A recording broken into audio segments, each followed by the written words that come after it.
Well, hi again. This is Networking Video 6, and I'm going to begin with topologies now. We're going to have two videos on topologies. First of all, what in the world do I mean by topology? I simply mean the way that computers are hooked together, how we connect them. So let's talk about the 6 topologies, or 6 ways that we connect computers. The first one is kind of an older topology.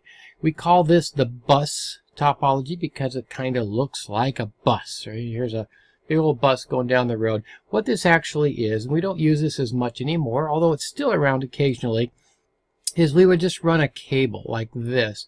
This is usually a coaxial cable, and then we would just take other cables and hook them into the middle of this cable. How you do that is another story altogether. We would use something called a vampire tap. It's just a set of prongs that you just push down into that wire in order to hook it into the cables or the wires underneath, and then you can just hang these computers off of those cables with the correct connector here on the computers.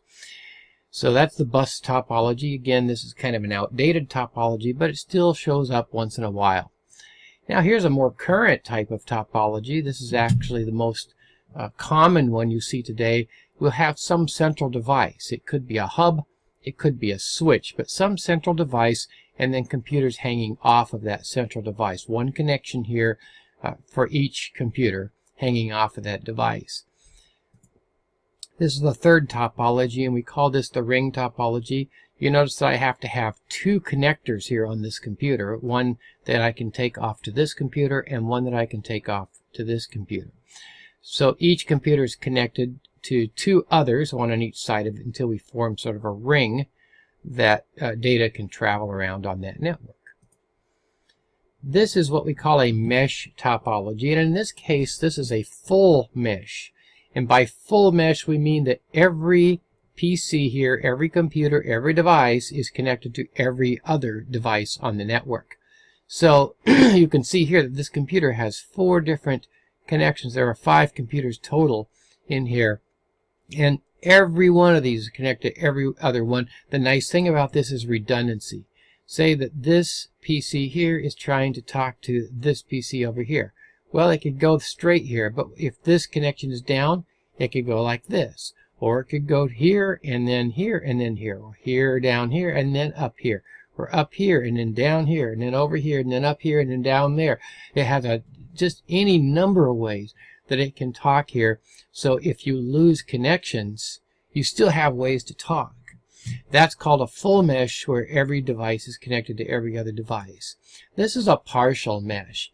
What I've done is removed some of these lines. So I've removed this line here, I've removed this line here. I could have even removed another line if I wanted to, but I still have redundancy. If this computer wants to talk to this computer, it can still go this way, it can go this way, it can go down this way, it can go this way, and then this way, then this way. I still have redundancies. This guy even, down here, kind of isolated. It still has different ways to get to different computers. If I want to get to this one up here, I go boom, boom, boom, boom, and I can get there that way, or thing like that. All these different directions it can go. That's a partial mesh. And now I don't have to have a connection to every other connection with every device. This one, for example, only has 2 devices it's connected to. This is the final one. This is called a hybrid technology, and this is more realistic. I can have any combination of any of the topologies that I've talked about above and put them all together, and this is a sort of a real-world look at topologies. Well, that's it for the 6 types of topologies. In the next video, I'm going to talk about some of the ramifications and characteristics that come up with each of the topologies. So we'll see you in video 7 on the topology characteristics.